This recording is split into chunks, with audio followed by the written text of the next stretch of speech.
So at this stage you've got the second relief set in, and you could leave it just like that. It looks quite pretty. I'm going to add this shape in the middle here to make it more like this moulding. The orientation of this grain here is along, and that's the same as the orientation in this direction on this piece of wood. So working here is very much like working on this aspect. But around here, this is the end grain of the wood, which would be more like working on the end grain of this piece of wood here. So I need two different approaches, one for the side and one for the end. So I'm going to do this in two parts. There's a lot of wood to be removed in here, so I'm going to use a V-tool rather than the fishtail I did on the moulding. So starting somewhere down here, this is across the grain, just gradually deepen that cut. So you can work your way on the side grain, going across it for this section of the carving, and then using the same tool that will go across like this, which is the tool that more or less matches that, we will start removing wood like this. And what we're trying to do is to get this shape here eventually to go into the next one. So we can take as much as we can out this way, but you'll find it better if we can come down like this, because now we're going with the grain. So to do that, we can spin this around. Before I spin that round, what I will be doing is I'll be using this this fishtail chisel, to take away this wood here. And the idea is we're going to want to get this wall here vertical and down into this trench there. So let me turn this round and you can see how I work on the other side.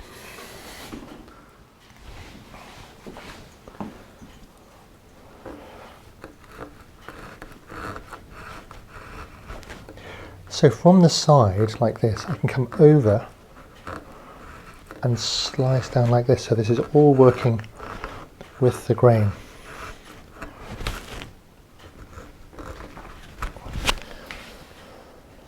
And then on the other side,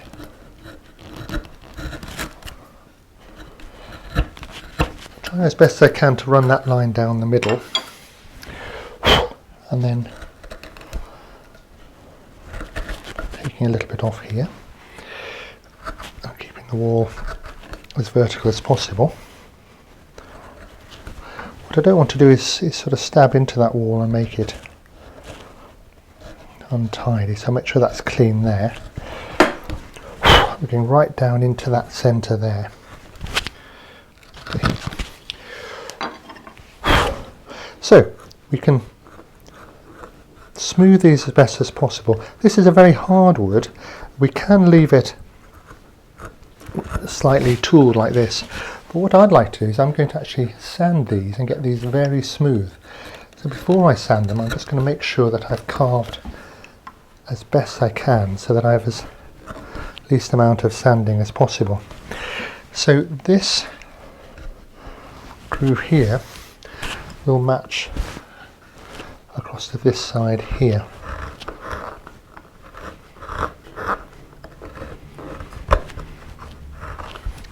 So it'll form an arc over here like this. And to be sure that we get the same depth eventually, I've made a little template here that sits on this wall and will go down to the depth I want. So I can need to go a little deeper here, and then I can check that everything is roughly about the same depth. So I'm going to make this a little deeper, and then I'll be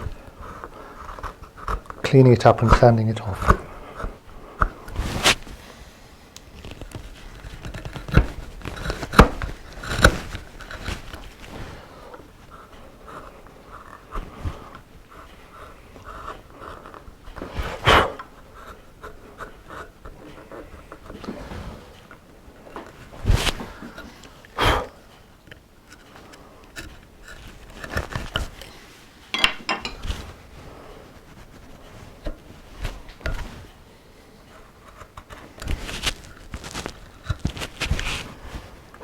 So now I'm working the end grain, so the wood fibres are coming this way.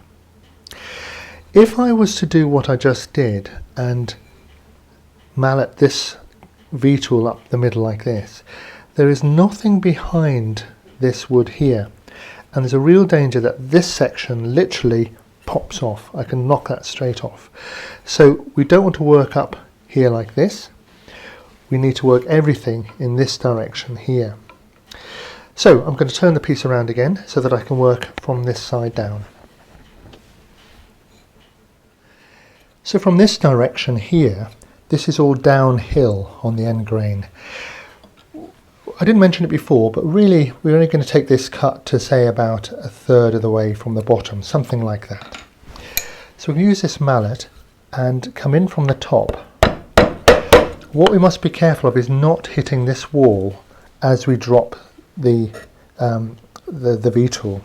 So really taking a big scoop, like so. And then from here we can start working some of that off, like so, using the corner of the gouge, like this, and swing it round. So although I'm going across, I'm also coming with the grain and downhill, and I'm gradually deepening that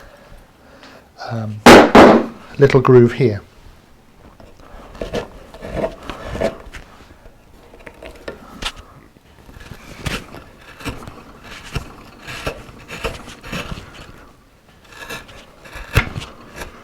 So when I get in a little bit of a way here, I can take some of that off for the moment, and then I can keep, perhaps I might use my V-tool again, push that down a little bit, back to here, thinking all the time how this is going over to meet the other one, swinging it round like so.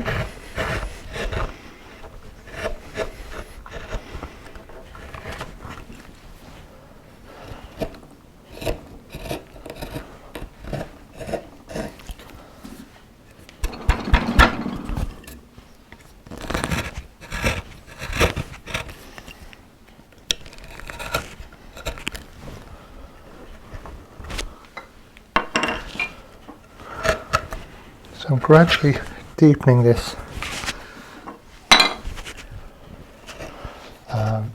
V-cut.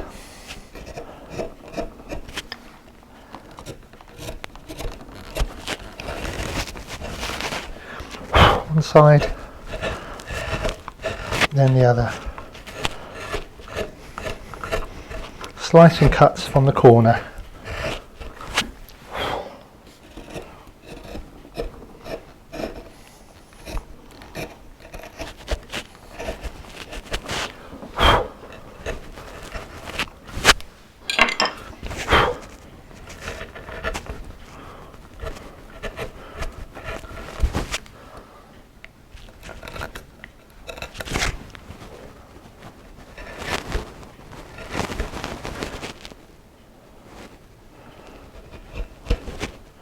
And this wall again vertical here.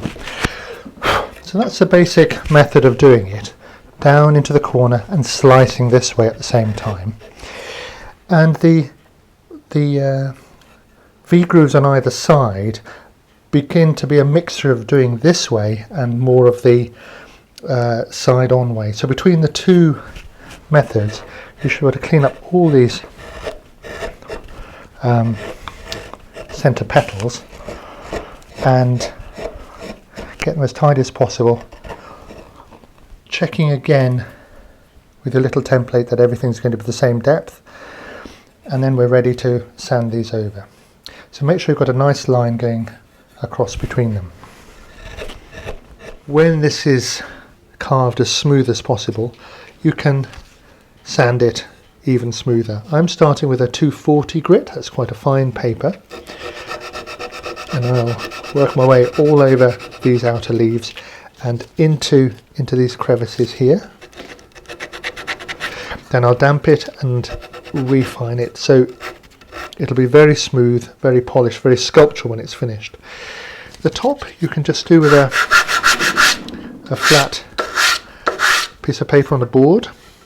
You shouldn't really need to sand in here, and you don't need to sand this bit at the bottom. You should be able to leave all that. But you can certainly clean this just to get a bit of the fresh surface on it here. But so work your way around and sand it to a finish. I've finished sanding, and now I'm going to put a little linseed oil turpentine mix onto the wood, and that'll bring out the grain. I'll put it on with a brush like so, and then the excess I will wipe off with a rag. So I'll let it soak in a bit, and then I'll wipe off the excess.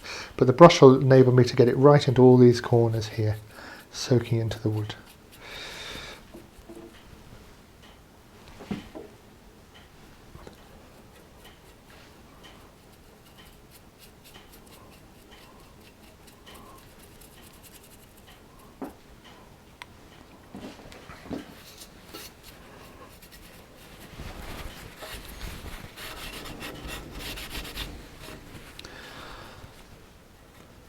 So make sure that the oil doesn't pool in any of these little crevices, and then the whole thing, when it's dry, can be burnished up